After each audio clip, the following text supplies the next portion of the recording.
Першая кніга цароў, раздзел 8. Калі Самуэль пастарэў, то устанавіў суддзямі Ізраіля сваіх сыноў. І першародны яго сын называўся Йоэль, а імя другога было Абія. Судзілі яны ў Беэр-Себе. І сыны яго не ішлі яго дарогамі, але збочылі з іх з-за хцівасці і бралі хабары і псавалі суд. Дык сабраўшыся ўсе старэйшыны Ізраіля пайшлі да Самуэля ў раму і сказалі яму: «Вось ты пастарэў, а сыны твае не ідуць па дарогах тваіх. Такім чынам устанаві нам цяпер цара, каб ён судзіў нас, як маюць усе народы». І не спадабалася гэтае слова Самуэлю, бо яны казалі: «Дай нам цара, каб ён нас судзіў». І маліўся Самуэль Господу. А Господ сказаў Самуэлю: «Паслухай голас народа ва ўсім, што гавораць табе, бо не ад цябе адварочваюцца яны, але адварочваюцца ад мяне, каб я не валадарыў над імі. Паводле ўсіх спраў сваіх, якія рабілі яны з таго дня, як я вывеў іх з Егіпта, аж да сённяшняга дня, калі пакінулі мяне і пачалі служыць багам чужым, таксама так робяць і табе.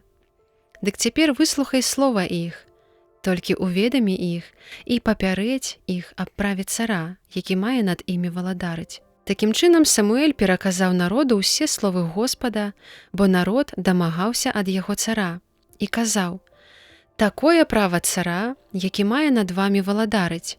Ён возьме сыноў вашых і пасадзіць у калясніцы свае, і зробіць сабе коннікаў, і будуць яны бегчы перад яго калясніцай.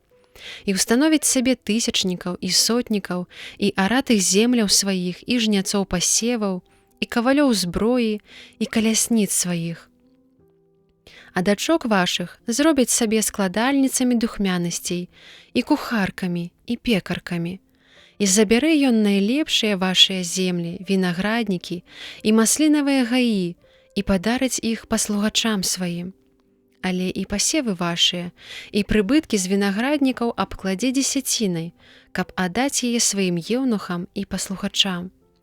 Возьме таксама паслугачоў вашых і нявольніц, і найлепшых валоў вашых і аслоў, і выкарыстае іх у працы сваёй. Абложыць ён дзесяцінай статкі вашыя, і будзеце вы ў яго паслугачамі. І будзеце наракаць у той дзень на цара вашага, якога выбралі сабе, але Господ не выслухае вас у той дзень». А народ не хацеў слухаць слова Самуэля, але казалі яны: «Ніякім чынам, бо няхай цар будзе над намі, і будзем мы жыць так, як жывуць іншыя народы. І цар наш будзе судзіць нас, і будзе выходзіць перад намі, і будзе ён ваяваць за нас». І Самуэль выслухаў усе словы народа і пераказаў іх Господу. А Господ сказаў Самуэлю: «Выслухай слова іх і ўстанаві над імі цара». І сказаў Самуэль людзям Ізраіля: «Вяртайцеся кожны ў свой горад».